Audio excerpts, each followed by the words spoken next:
Je m'appelle Artan Kutra, je suis journaliste albanais et à l'époque de la chute du mur de Berlin, j'ai été étudiant dans une ville dans le sud de l'Albanie, à Gjirokastra.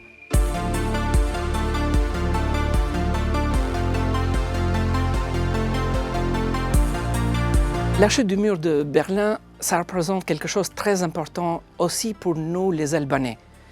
Comme pour tous les pays du bloc de l'Est de l'Europe, ça représente l'ère de l'avenir. C'était la chute d'une idéologie ancienne qui travaillait sur le fait de presser sur les gens, de les empêcher d'avoir des idées libres. Et voilà.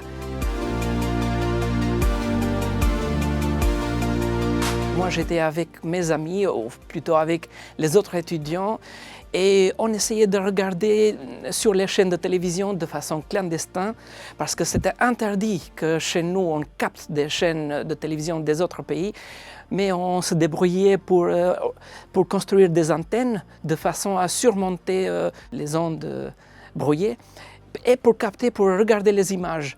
C'était vraiment une sorte d'espoir que nous, on voulait embrasser quand on voyait les jeunes Allemands qui se forçaient, se mobilisaient à faire tomber ce mur. La symbolique était là. Nous aussi, on devait faire quelque chose pour faire tomber un régime qui n'avait pas la forme d'un mur, mais ça avait la forme d'un rideau de fer, la barrière des idées, la barrière de l'avenir. La révolte a éclaté au départ à Tirana. La masse est allée à la place centrale de Tirana pour renverser le monument de Enver Hoxha, un monument de 20 mètres de haut.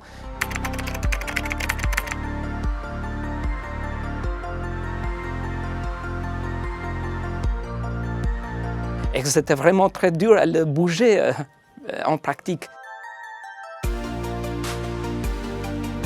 On avait envie de dire quelque chose de différent de ce que le régime disait.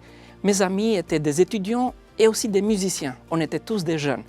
Et on a décidé de faire un concert intitulé « Ça nous manque ». Et on se disait, comment on va annoncer au public qu'on va organiser ce concert? Quelqu'un parmi nous a dit, et si on va voler entre guillemets, les grandes banderoles qui mesuraient de 2 mètres de haut et de 3 mètres de large, dans lesquelles au départ c'était marqué « Gloire au marxisme-léninisme ». Et on a décidé, c'était une géniale idée, on va les peindre, on va cacher tous ces slogans et on va marquer là-dessus le titre de notre concert. Ça nous manque, cela veut dire, ça nous manque la liberté, ça nous manque beaucoup de choses, ça nous manque l'avenir. Ça a changé entièrement ma vie.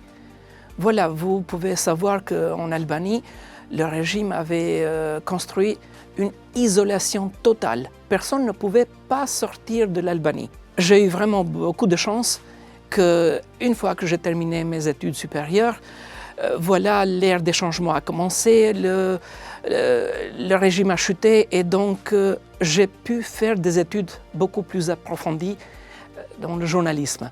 Je suis venu à Paris, j'ai fait un stage d'approfondissement sur les politiques de l'Union européenne. Et voilà, à partir de ce moment-là, j'ai commencé à travailler comme journaliste et je continue encore.